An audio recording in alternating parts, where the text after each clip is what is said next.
큰 산 시리즈 지난주에는 우리는 아는 산의 위험에 대해서 말씀을 나눴어요. 믿음은 아는 것이 아닙니다. 믿음은 살아내는 것입니다. 믿음은 내가 알고 있는 지식이 아니에요. 믿음은 삶이라는 것이죠. 오늘은 6번째로 의심의 큰 산에 대해서 우리가 한번 나눠보려고 합니다. 우리가 하나님을 믿을 때에 궁금한 것은 있어도 되지만 하나님의 인도하심에 의심하는 믿음은 가져서는 안 됩니다. 하나님에 대해서 궁금할 수는 있어요. 그러나 우리가 의심의 산에 가리게 되면 하나님을 제대로 못 보게 됩니다. 여러분, 바닷가를 가보실, 날씨가 좋은 날 바닷가를 가면 너무 평화롭습니다. 바다는 잔잔하고요. 그런데 바람이 불기 시작하면 그 바다가 물결이 막 이렇게 바람이 부는 대로 요동을 치는 걸 보게 됩니다. 물결 자체에는 스스로 방향을 설정하는 것이 아니라 강한 바람에 의해서 물결이 좌로 우로 동으로 남으로 바람결에 따라서 요동치는 것을 보게 될 때에 그것은 바다가 움직이는 것이 아니라 바람이 바다를 움직이게 한다는 거예요. 이 얘기는 다른 말로 말씀드리면 우리의 삶 속에서 세상의 어떤 것들이 우리의 마음을 요동치게 한다는 겁니다. 요동치게. 야고보는 의심하는 자, 즉 하나님을 의심하는 자들을 이 바다 물결과 비교를 합니다. 바람에 밀려오는 요동하는 그 바다의 물결을 단순히 생각이 많은 상태라고 말하지 않고요, 마음이 중심이 흔들리는 상태, 하나님을 향해서 온전하게 서 있지 못하는 그 상황을 이야기하고 있습니다. 이리 밀리고 저리 밀리고 상황에 따라서 밀리다 보면 우리의 믿음은 온전한 믿음이 될 수가 없습니다. 온전한 믿음이 상황에 따라 흔들리게 되면 우리는 하나님을 온전하게 예배할 수가 없습니다. 오늘 이 자리에 앉아 계신 분들 중에도 지금 어떤 삶의 어떤 작은 문제들, 큰 문제라고 하는 어떤 문제들로 인하여서 몸은 여기에 와 있지만 지금 귀로도 집중이 안 되는 분들도 있을 겁니다. 정신이 복잡해서 아무것도 들리지 않는 분들도 있을 거예요. 오늘 영상으로 예배하는 분들 중에도 속이 시끄러워서 교회 못 오고 집에 앉아 있어서 그냥 안 가자니 찝찝해서 영상을 틀어놓는 분들도 있을 겁니다. 그것이 바로 외부의 환경에 의해서 우리의 마음이 흔들린다는 증거고요. 그것이 바로 우리의 믿음에 의심이 들어오기 시작했다는 것을 증거하게 됩니다.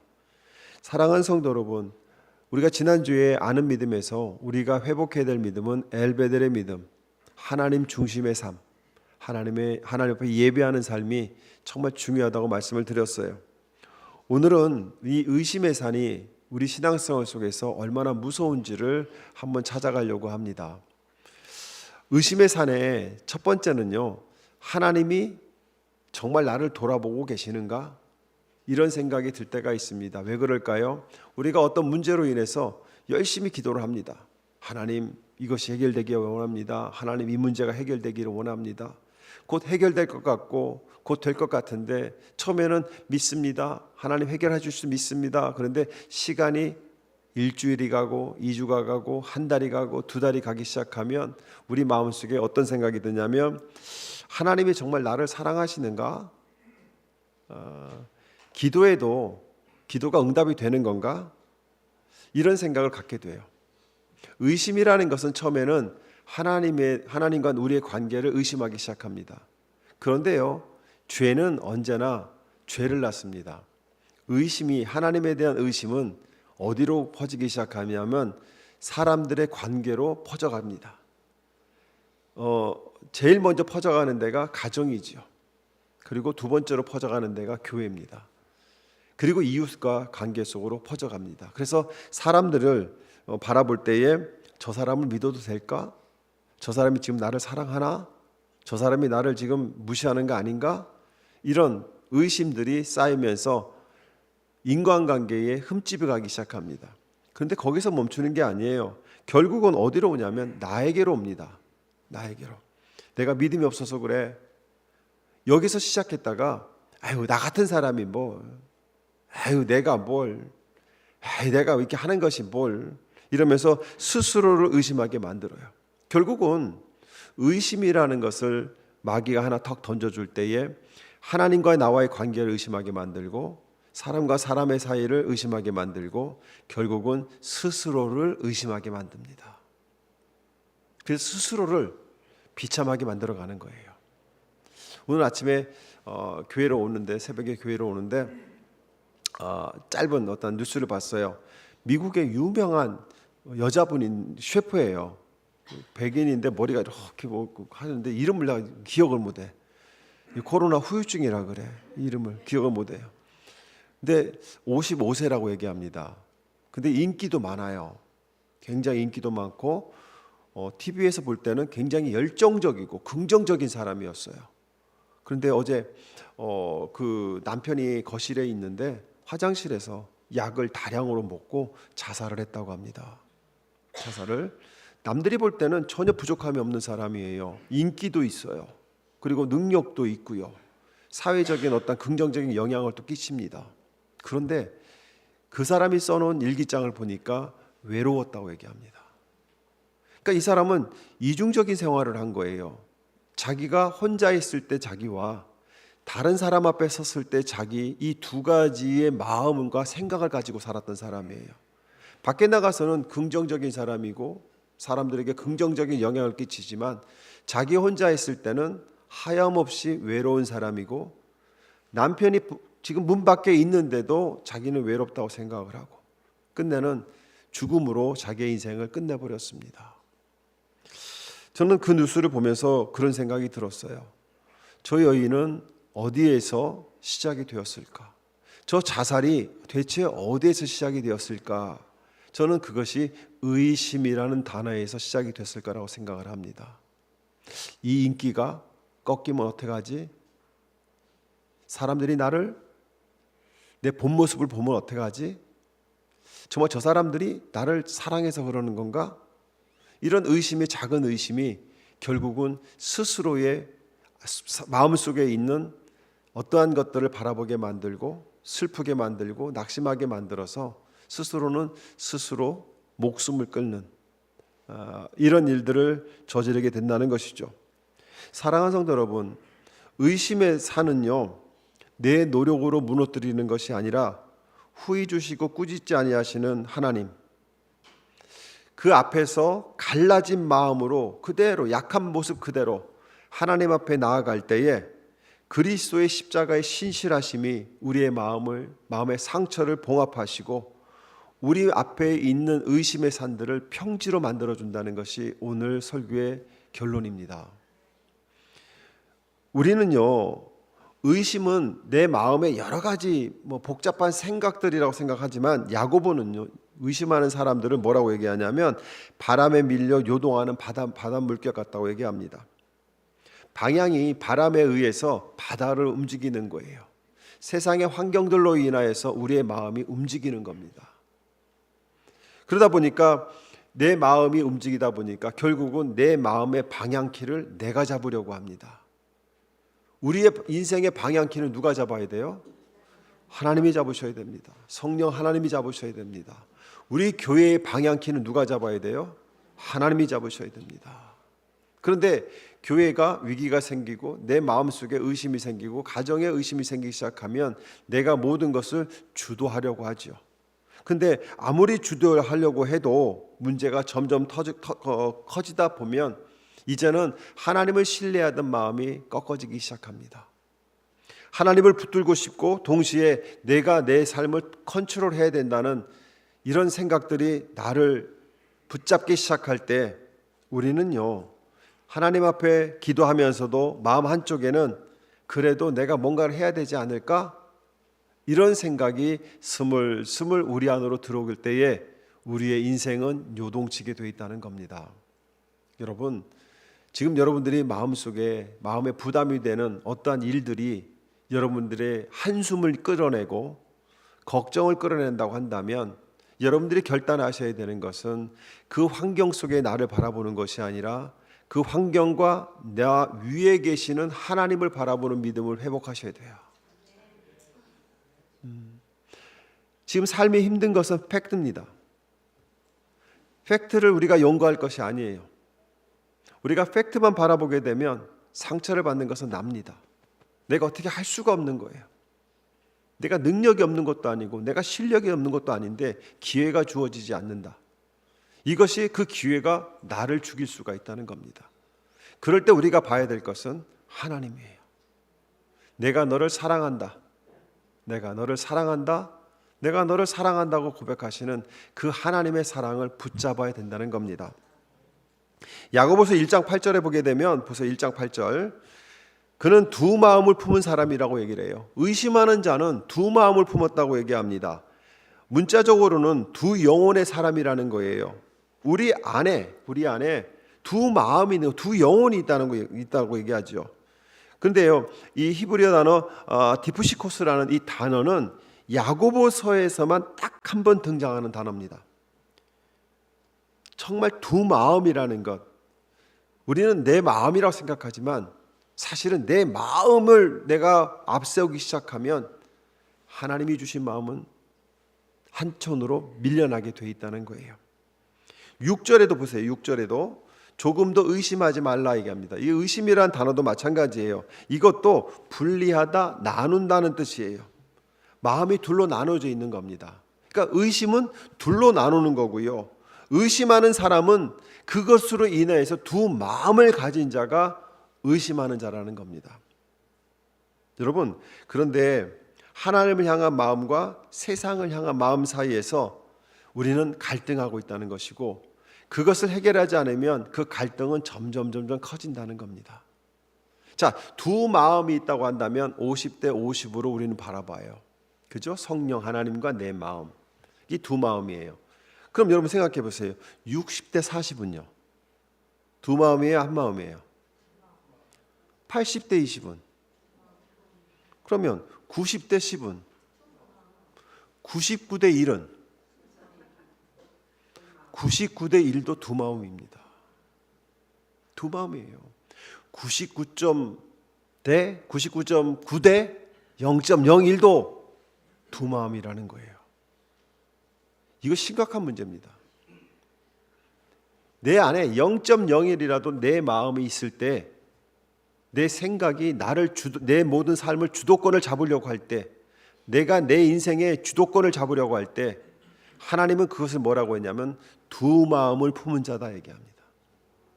0.01%라도 내가 내 인생의 주도권을 잡으려고 할 때 0.01%의 그 적은 숫자가 결국 내 인생을 흔들어 버릴 수 있다는 겁니다. 사랑하는 성도 여러분, 그렇다면 의심의 반대말은 진심이라고 저는 생각을 해요. 진심은 온전한 마음을 얘기하는 것이고요, 100%를 이야기합니다. 하나님과 관계 속에서 하나님이 우리 마음속에 100% 주인이 되어야 된다는 겁니다. 야고보서 7절에 보게 되면, 오늘 7절 한번 보시면 그런 사람은 누구예요? 두 마음을 품은 사람이에요. 의심이라는 두 개로 나눠지는 것이 생각이 내 안에 들어왔을 때 우리의 마음이 두 개로 나눠지는 거예요. 그런 사람은 주님께로부터 아무것도 받을 생각하지 말아라. 이것은 경고, 벌을 주겠다 경고하는 것이 아니라, 하나님께서 인색하셔서 안 주겠다는 것이 아니라 지금 어떤 것을 예시하냐면 너와 나 사이의 관계가 흐트러진다는 겁니다. 내 안에 하나님을 향한 의심이 들어오기 시작하면 하나님과의 관계가 흐트러지기 시작합니다. 하나님과 관계가 흐트러지면 가정 안에서 가족의 마음이 흐트러지기 시작합니다. 교회 안에서 성도들의 마음이 흐트러지기 시작하고요, 결국은 내 마음이 흐트러지기 시작하다 보면 내가 영적으로 죽는다는 겁니다. 하나님을 신뢰하지 않으면서 하나님이 주시는 그 진리의 길을 어떻게 갈 수 있으며, 하나님을 신뢰하지 않으면 하나님이 주시는 그 지혜의 길을 우리는 받아들일 수 없는 상태가 된다는 거예요. 0.01이라도 내 마음이 있는 순간 하나님의 말씀을 100% 내 것으로 만들지 못한다는 것이죠. 하나님과의 관계가 의심이 시작이 되면 이웃과의 관계로, 마침내는 내 자신과의 관계로 퍼져가게 됩니다. 이 의심이라는 것은 전염성이 있습니다. 근데 전염이 나만 아픈 게 아니라 내 가족까지도 아프게 한다는 거예요. 제가 이민 왔을 때 한국에서는 제가 가정을 이끌었고요. 미국에 오니까 아내가 저보다 인컴이 훨씬 높았어요. 대부분 30년 전, 40년 전에 이민 오신 분들 보게 되면 초창기에 자리를 잡을 때 보게 되면 대부분 여자분들이 인컴이 훨씬 많습니다. 그런데 어느 날부턴가 아내가 저한테 이런 얘기를 하더라고요. 여보, 집에 일찍 오면 좀 쌀 좀 씻어서 밥 좀 해라. 할 수 있는 얘기예요. 저는 일찍 오고 아내는 늦게 오니까 여보, 오면 쌀 좀 씻거나. 한국에 있을 때는 그것이 전혀 부담이 안 됐어요. 그런데요, 환경에 휘둘리다 보니까 제 마음속에 무엇이 들어가기 시작하냐면, 저게 돈 좀 번다고 나를 무시하네? 이런 생각이 슬쩍 들어와요. 그런데요, 이게 심각해지더라고요. 무슨 말만 하면 저게 돈 좀 번다고? 이런 생각이 들어서 화를 내기 시작합니다. 그러다 보면 하지 말아야 될 말을 하죠. 돈 좀 번다고 유세하는 거야? 이런 생각이 들어요. 요즘은 제가 인컴이 조금 높습니다. 아멘. 여러분, 밖에 나가서 일을 하는 것은 환경이에요. 그죠? 그 환경이 나의 마음을 흔들어 버리니까 내 마음속에 뭐가 생기냐면 의심이 생깁니다. 저 사람이 나를 무시하는구나. 이게요, 교회로 가니까 교회 성도들과 관계 속에서도 똑같아지더라고요. 예배가 끝나고 나서 주일날 예배 끝나면 음식이 남잖아요. 그럼 막 싸주잖아요. 막 싸줘요. 근데 어느 날 음식을 이렇게 싸주는데 처음엔 좋았어요. 가난한 전도사, 단칸방에서 꼬맹이 데리고 사는데 음식을 싸주니까 좋잖아요. 근데 어느 날부턴가 이 환경에 의해서 내 마음속에 상처가 생기기 시작하니까 내가 무슨 디스포저도 아니고 왜 남는 음식을 나한테 싸줘? 그런 마음이 들기 시작할 때에 음식을 싸주는 사람이 결코 이뻐 안 보이더라고요. 근데 그것이 시간이 가니까 결국은 어떤 마음이냐면, 나는 여기 왜 왔지? 내 인생은 뭐지? 내가 이거 하려고 왔어? 죽는 게 낫겠다. 결국은 내 마음속에 생채기를 내더라고요. 저는 여러분들에게 오늘 이 말씀을 전하면서 여러분들이 혹시 조금이라도 자기 마음속에 그런 마음이 있다고 한다면 오늘 거기에서 벗어나는 은혜가 있기를 축복합니다. 오늘 야고보 사도는 의심의 산을 넘어가는 방법에 대해서 처음에 뭐라고 얘기하냐면 하나님의 성품을 말씀해 주고 있어요. 그 얘기는 뭐냐면 너희가 믿고 있는 그 하나님이 누구인지를 알라는 겁니다. 우리가 신앙생활할 때 중요한 것은 하나님이 누구인지를 알아야 되는 거예요. 하나님이 누구인지를 알게 되면 하나님을 대하는 방법이 달라진다는 겁니다. 하나님은 보세요. 우리가 5절 한번 보세요. 5절에 여러분 가운데 누구든지 지혜가 부족하거든 모든 사람에게 아낌없이 주시고, 그 다음에 뭐라고요? 나무라지 않으시는 하나님께 구하십시오. 혼내키지 아니하시는, 화내지 아니하시는, 꾸짖지 않는 그 하나님을 믿고 기도하라고 얘기합니다. 지금 문제에 대해서 이렇게 해결해 이렇게 안 하고 야고보는 뭐라고 하냐면 너의 문제 앞에 계신 그 하나님이 너와 어떤 관계인지를 분명하게 알으라는 거예요. 우리 하나님은 후히 주시는 분이세요. 인색하게 주는 분이 아닙니다. 절대. 제가 우리가 왜 예전에, 지금은 뭐 그런 게 별로 없지만 우리가 학교 다닐 때거나 어릴 때 보게 되면 빵 같은 거 먹으면 그 주변에 서갖고 꼭 하는 애들 있죠. 조금만 줘 하는 애들 있죠. 그죠? 그러면 저는요 조금만 달라고 하는 애들은 진짜 조금만 줬어요. 왜냐하면 조금만 달라고 했으니까. 근데 그렇게 몇 번 하니까 애들이 제 옆에 와서 뭐라고 하냐면 야 많이 줘. 여러분 하나님은 조금 달라고 해서 조금 주시는 분이 아니라 하나님은요 여러분이 달라는 것보다 넘치게 주시는 분이세요. 그러므로 우리 인생 속에 나 스스로를 의심하거나 이웃과의 가정에서의 가족들을 관계를 의심하거나 성도의 관계 속에서 의심이 되거나 하나님과의 관계 속에서 의심이 되시는 분들이 먼저 들어야 될 것은 하나님은 후히 주시는 분이시다. 사랑하는 성도 여러분, 우리는 의심이라는 것이 내 속에 들어오게 되면 우리는 자꾸 이런 생각을 하게 돼요. 하나님이 정말 나를 사랑하시는가? 나를 위하고 계시는가? 이런 생각이 들어요. 그렇다면 그분들에게 로마서 8장 32절의 말씀을 드립니다. 로마서 8장 32절에 뭐라고 하냐면 자기 아들을 아끼지 아니하시고 우리 모두를 위하여 내어주신 분. 여러분이 믿는 하나님은 본인의 모든 것을 다 내어주시는 분이에요. 자기가 아끼는 독생자 예수 아들까지도 내어주시는 분이 내가 믿는 하나님이라는 겁니다. 그러면 여러분이 가지고 있는 지금 인생의 문제, 그 문제를 하나님이 어떻게 바라보실까요? 여러분들보다 더 슬픈 눈으로, 여러분보다 더 걱정하는 마음으로, 여러분보다 더 떨리는 마음으로 살펴보고 계시지 않을까요? 그리고 그것을 어떻게 해결해 주고 언제 해결해 줄 것이고 어떻게 내가 너한테 행복을 줄까를 하나님은 예배하고 계시지 않을까요? 그것을 모를 때 우리는 하나님을 믿으면서도 여전히 슬픔 속에 살아간다는 것이죠. 십자가보다 더 큰 확인은 없습니다. 하나님이 나를 사랑하시는 증거는 십자가라는 것이죠.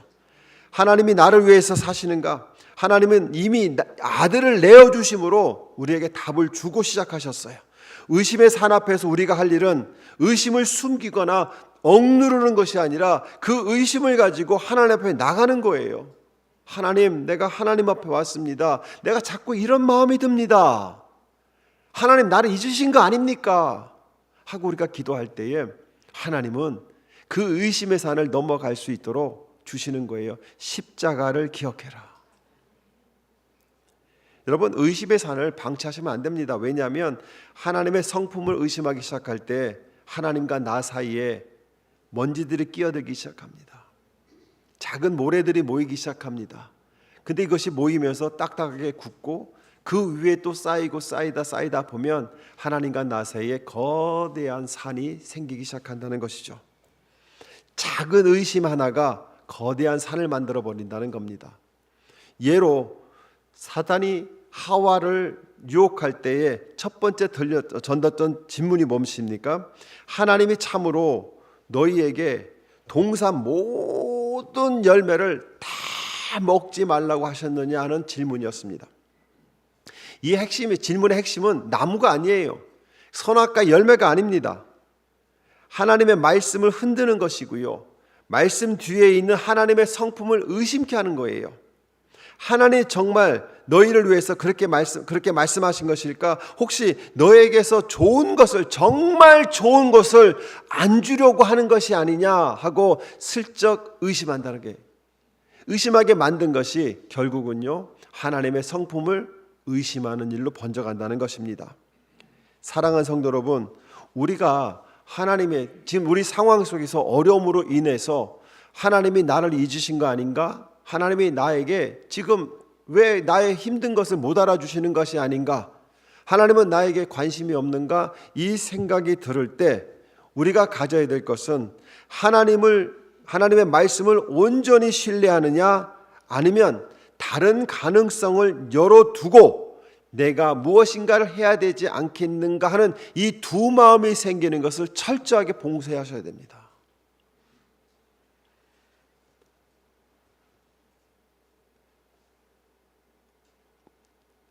의심할 수 있어요.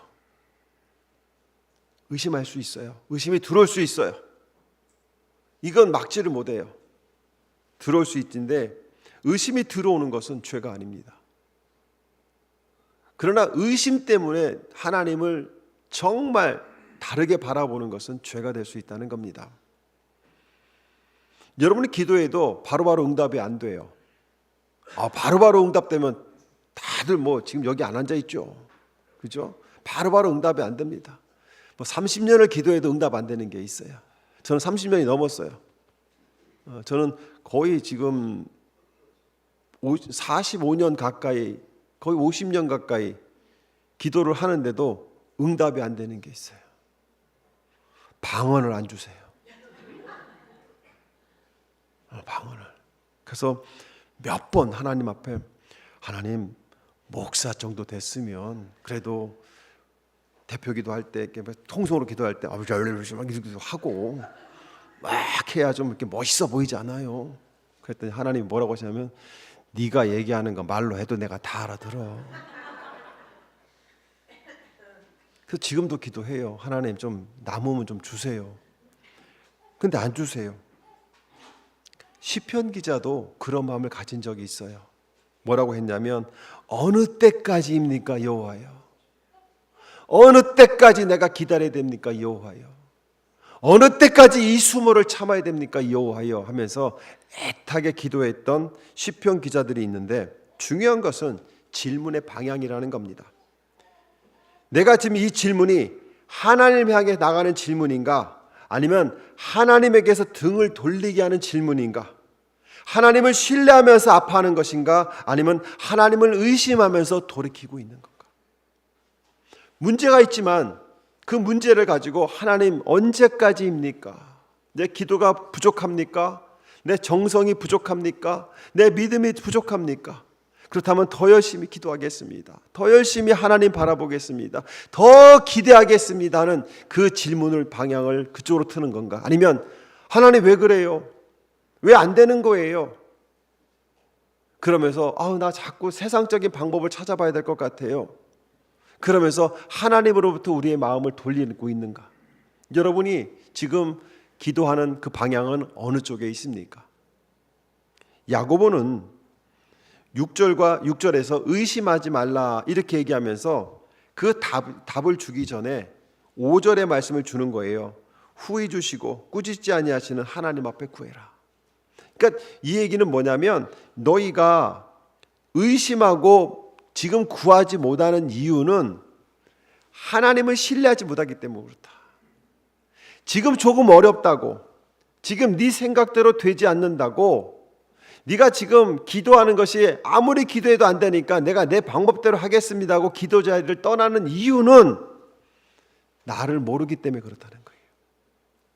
사랑하는 성도 여러분, 하나님은 모든 기도에 응답하십니다. 내가 원하는 것보다 늦을 수 있습니다. 그러나 신실하신 하나님은 우리가 의심할 수 있을 정도의 하나님이 아니세요. 하나님은 여러분의 기도를 지금 듣고 계셨고, 또한 여러분이 바라는 그 기도 제목을 응답하셨습니다. 사랑하는 성도 여러분, 의심하지 말라는 것은 감정을 통제하라는 것이 아니에요. 나 의심 안 해, 이제 의심 안 해. 안 해. 믿습니다. 이 뜻이 아니에요. 그 뜻이 아니라 뭐냐면, 궁극적으로 지금 당장은 안 되는 것 같지만 하나님은 하실 것을 믿습니다. 이것을 얘기하는 거예요. 하나님은 일을 하십니다. 왜요? 자기 아들을 아끼지 않으시고 우리 모두에게 내어주신 분이 어찌 그 아들과 함께 모든 것을 우리에게 선물로 주시지 않으시겠습니까? 그 아들은 이미 우리 안에 있잖아요. 여러분이 예수를 믿고 영접했잖아요. 그러면 그 아들과 함께 내가 원하는 것들, 내 지금의 문제들을 해결 안 하실까요? 해결하십니다. 이제 우리는 기도의 방법을 바꿔야 돼요. 주님, 이 문제를 해결해 주세요 하고 멈추는 것이 아니라, 주님, 내 마음이 이 문제로 인하여서 두 마음으로 갈라지고 있습니다. 하나님을 신뢰해야 된다는 걸 알고 있지만 내가 걱정이 너무 많아서 하나님 자꾸 내 마음대로 가려고 하는데, 하나님 꾸짖지 마시고 내 마음이 갈라지지 않도록 나를 좀 인도해 주세요. 자신의 믿음의 상태나 마음의 상태를 정직하게 하나님 앞에 내어놓으셔야 됩니다. 이것이 야고보가 말하는 믿음으로 구하라는 실체의 모습이라는 거예요. 나는 할 수 없어요. 하나님 해주세요. 하나님, 솔직하게 나 두려워요. 하기 싫어요. 하기 싫은 마음도 자꾸 생겨요. 그런데 하나님, 나를 좀 이해시켜 주시면서 내가 이해가 될 수 있도록 내가 의심이 되지만 끝까지 하나님을 따라가게 해주세요. 여러분, 믿습니다가 아니라 솔직하게 여러분의 마음을 하나님 앞에 표현하는 것, 그것이 믿음으로 구하는 첫걸음이라는 것이죠. 의심의 산을, 하나님과 우리 사이에 의심의 산을 방치하게 되면 사람과의 관계에서 또 의심이 생기기 시작합니다. 다른 사람의 말 하나, 행동 하나가 나에게 위협으로 다가오기도 합니다. 다른 사람이 나를 어떻게 생각하는지, 지금 저렇게 말하고 있는 저 내면에는 뭐가 있는지 의심하게 만들어요. 하나님을 의심하는 사람들은 이렇게 반응합니다. 제가 이제 이렇게 얘기를 하죠. 도경숙 집사님, 오늘 정말 아름다워요. 은혜가 충만할 때는 감사해요. 은혜가 바닥일 때는 목사님이 뭘 저러지? 무슨 뜻으로 저렇게 얘기하지? 왜곡한다는 겁니다. 한번 생각해 보세요, 여러분들. 여러분들은 누군가가 하는 그 말을 왜곡하고 계십니까? 아니면 그 말을 그대로 듣고 계십니까? 여보, 집에 있을 거니까, 나 나갔다 올 테니까 집에 있을 거니까 여러분은 밥 좀 해놔. 나를 무시하는 겁니까? 도움을 요청하는 겁니까?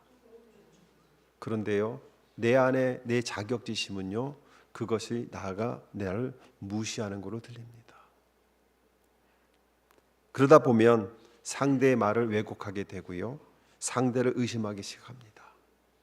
자, 선악과를 따먹는 의심으로 인해서 하나님과 관계가 뒤틀려 버린 그 하와가 아담에게도 똑같이 선악과를 먹였죠. 그때에 아담의 반응을 보게 되면, 아담이 범죄하기 전에는 하와를 바라볼 때 이는 내 뼈 중에 뼈요 내 살 중에 살이라 얘기합니다. 원문을 그대로 지각하게 되면 이런 뜻이에요. 너는 나와 같은 본질의 사람이며, 그러니까 너와 나는 하나라는 거예요. 그리고 하나님이 주신 가장 깊은 연합과 연대의 관계로 내 삶에 들어온 내 사람이다. 그러니까 너와 나는 둘이 아니다. 너와 나는 하나다. 네가 나고 내가 너다. 우리는 분리할 수가 없다 하면서 감격했는데, 그 사이에 하나님을 의심하게 하는 단어가 툭 들어옴으로 말미암아 죄가 연결되었을 때, 창세기 3장 12절에 아담은 이렇게 얘기합니다. 그 남자는 핑계를 대었다. 하나님께서 저와 함께 살라고 짝지어 주신 여자. 이 말 속에는 뭐가 담겨져 있어요? 솔직하게 마음에 안 들었는데요, 하나님이 살라고 하니까, 내가 억지로 살아주고 있는 이 여자가 나무 열매를 나에게 줘서 내가 그것을 먹었어요. 결국은 의심이라는 것이 사람과의 관계도 흐트러 놨지만 이 아담 또한 하나님과의 관계를 흐트러 버렸다는 겁니다. 사랑하는 성도 여러분, 사랑의 고백이 원망과 책임 전가로 바뀌어버리는 거예요. 수직적인 불편함이 이제는 수평적인 불편함으로 바뀌어버린다는 겁니다. 교회 안에서도 가정 안에서도 이런 일은 계속해서 일어납니다. 누군가의 말을 듣고 저 사람이 나를 무시하는 거야? 저 사람이 나를 이용하는 거 아니야? 이렇게 해석합니다. 작은 행동 하나에 분명히 다른 뜻이 있을 거야 하고 의미를 부여합니다.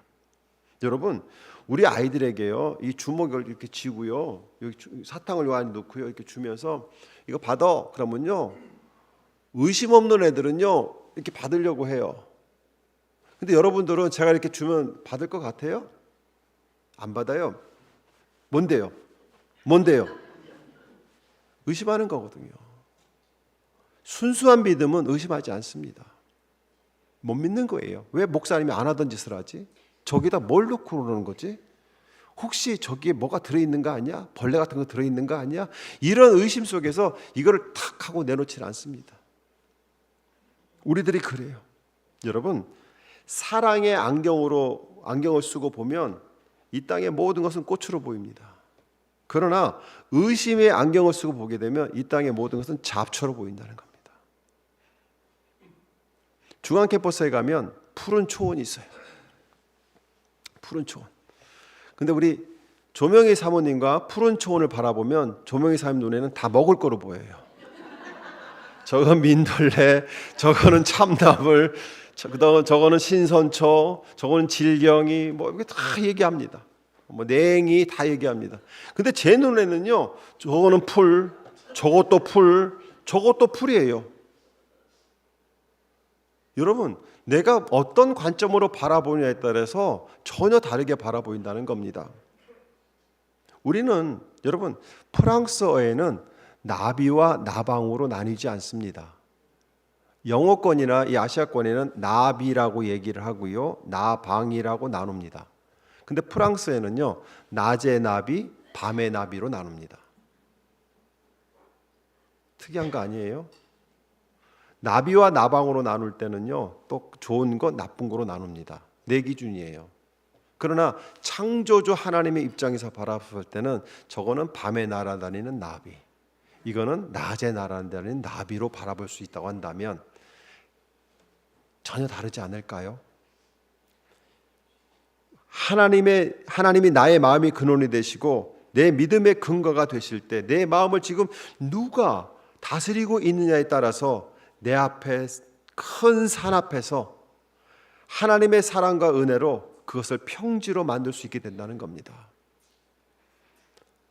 우리가 사람과 사람 사이에서 의심으로 인해서 관계가 악화가 되면 결국은 우리 마음속에 내 자신의 상처가 생기기 시작합니다.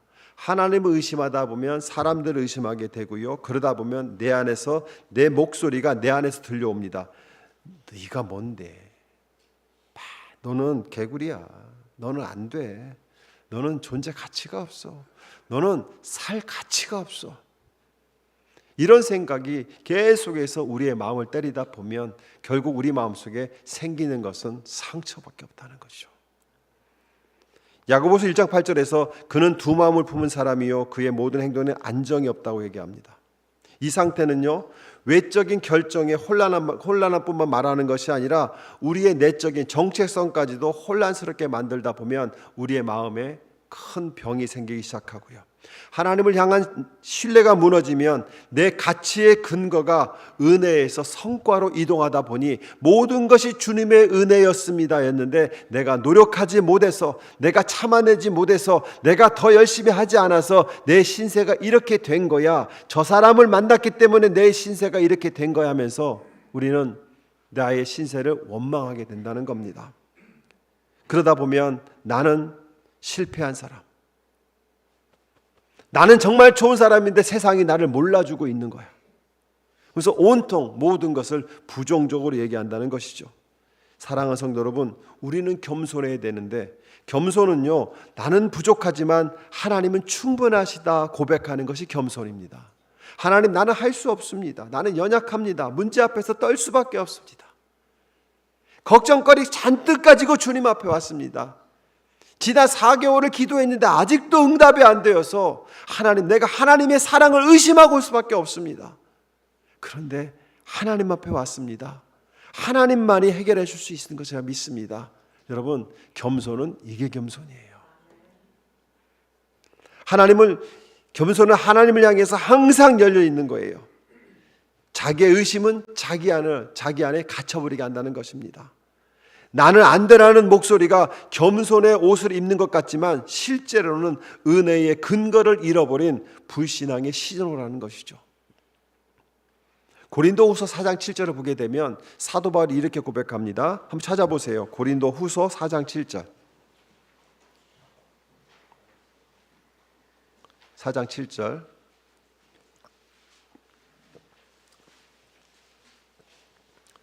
큰 소리로 같이 읽습니다. 시작. 우리는 이 보물을 질그릇에 간직하고 있습니다. 이 엄청난 능력은 하나님에게서 나는 것이지 우리에게서 나는 것이 아닙니다. 자, 여기서 보게 되면 바울이 지금 성도들에게 편지를 보내는데 성도들이 스스로를 귀하게 여기지 못하는 그 사람들을 향해서 뭐라고 하냐면 나도 질그릇이라고 얘기하고 있는 거예요. 나도 질그릇이야. 여러분, 건강한 성도는요, 내가 질그릇인 것을 인정하는 겁니다. 그런데 질그릇은요, 연약해요. 깨지기 쉬워요. 환경에 따라서 정말 쉽게 깨집니다. 좋을 때는 너무 좋지만 슬플 때는 너무 슬퍼하는 것이 질그릇 같은 우리 인생 아니겠습니까? 그런데요, 이 질그릇의 값어치는 질그릇의 품질에 있는 것이 아니라 그 안에 무엇을 담고 있느냐가 중요하다는 거예요. 그런데 사도 바울은 뭐라고 했냐면 그 안에 보배가 담겼는데 그것이 그리스도라고 얘기합니다. 사도 바울과 우리의 차이점을 알고 계십니까? 사도 바울은요, 우리와 똑같은 질그릇임을 알고 있지만 사도 바울은 뭐냐면 나도 질그릇이지만 내 안에 그리스도를 담고 있다고 고백하고 있고, 우리는 내가 질그릇이기 때문에 나는 값어치가 없고 나는 쓸모가 없는 것이라고 생각하면서 현실 앞에 무릎을 꿇게 되는데, 사랑하는 성도 여러분, 분명하게 말씀드립니다. 예수 믿고 구원받은 저와 여러분의 마음속에 담겨져 있는 것은 보배로운 그리스도임을 믿기를 축복합니다. 지금 여러분이 어떤 환경 속에 있느냐가 여러분이 아니에요. 여러분이 원하지 않는 환경 속에 있다 하더라도 그건 여러분이 아닙니다. 진정한 여러분은 그리스도를 담고 있는 보배 합이 여러분의 모습인 것을 깨닫기를 축복합니다. 사랑하는 성도 여러분, 지금 환경 속에 짓눌려서 낮은 자존감 가운데 고민하시는 분들이 있다면, 여러분, 낮은 자존감은 여러분을 속이는 마귀의 장난입니다. 성경은 얘기하는 거예요. 나를 택하시고 나와 함께 하시는 분이 그리스도다. 내 가치는 내 컨디션이나 내 직업이나 내 인컴이나 내 실적에 달려있는 것이 아니라 나를 부르신 하나님의 은혜에 달려있다. 이 고백이 믿음의 고백이 되어지고 여러분이 선포할 때에 그 복음은 우리를 우울한 자리에서 기쁜 자리로, 낙심하는 자리에서 희망의 자리로 옮겨주심을 성경은 약속하고 있다는 것이죠. 그렇다면 사랑하는 성도 여러분, 하나님 앞에서 의심이 생길 때, 여러분의 지금 인생의 문제 때문에 하나님의 선하심이 의심갈 때에 여러분들이 해야 될 것은 더 강하게 믿으라가 아니라 하나님은 어떤 분이신가를 다시 한번 발견하기를 바랍니다. 사람과의 의심 앞에서 내가 더 노력해서 신뢰하겠다가 아니라 하나님 안에서 믿음이 회복될 때 저 사람이 은혜로운 사람으로 보일 것이다. 나 자신에 대한 의심 앞에서 자신감을 가져야 된다가 아니라 내 존재의 근거가 내가 아니라 그리스도가 내 안에 존재의 근거임을 깨닫게 될 때에 우리는요, 의심의 산이 더 이상 높은 산이 아니라 우리는 의심의 산을 평지처럼 지나갈 수 있다는 거예요. 사랑하는 성도 여러분, 하나님께로 가셔야 돼요. 여러분의 문제를 가지고 주님 앞으로 오셔야 돼요. 문제는 하나님과 나 사이에 산처럼 있는 것이 아니에요. 문제는 뭐냐면 이 산, 거대한 의심의 산 뒤편에 하나님이 계시다고 생각하는 게 문제예요. 하나님은요, 이 문제 뒤에 계시는 분이 아니세요. 하나님은요, 문제와 나 사이에서 계시는 분이 아니라 하나님은 문제 위에 계신 분이세요. 그 문제 위에서 우리에게 얘기하는 거예요. 그 산을 넘어라가 아니라 나를 바라보고 그 산을 평지로 걸어가라는 것입니다. 사랑하는 성도 여러분, 아낌없이 주시고 나무라지 않는 그 하나님, 그 하나님을 여러분들은 오늘 붙잡으셔야 돼요. 그래야 여러분 존재 가치가 달라지는 거예요. 지금 넘어질 수 있어요. 넘어져 있는 분들도 있어요. 그게 여러분이 아니에요. 그 넘어져 있는 상태에서 허우적거리는 것은 잘못된 겁니다. 그 넘어진 상태에서 이렇게 세워주시고 나에 대한 계획을 갖고 계시고 그 계획을 주시고자 작정하신 하나님을 바라볼 때에 우리는 다시 일어날 수 있다는 것입니다. 그 관계가 회복이 되면 아내가 밥 좀 해놓으라고 해도 화가 나지 않습니다. 아내의 사랑, 가족의 사랑이 의심되지 않습니다. 성도의 사랑이 의심되지가 않습니다. 그리고 스스로를 비관할 필요가 없다는 것이죠. 왜? 나를 위해서 십자가에 달려 돌아가신 그 예수 그리스도가 지금 하늘에서 나와 함께, 내 안에 성령 하나님께서 나를 붙들고 계시기에 나는 귀한 존재가 된다는 것이죠. 여러분은 귀한 분들이세요. 왜요? 아낌없이 주시는 하나님이 여러분의 아버지가 되시고 있잖아요. 이제는 여러분들 하나님이 의심되십니까? 문제 때문에 하나님이 나를 잊은 것 같다는 생각이 드세요? 천만의 말씀. 하나님은 여러분을 붙들고 계십니다. 우리 시간에 같이 기도하겠습니다. 기도하실 때 이렇게 기도하세요. 우리 솔직하게 기도합시다. 주님, 제 마음이 갈라졌습니다. 그런데 주님은 후히 주시고 꾸짖지 않는 분이시니 이 갈라진 마음, 의심하는 마음, 낙심하는 마음, 염려하는 마음 그대로 주님 앞에 나가겠습니다.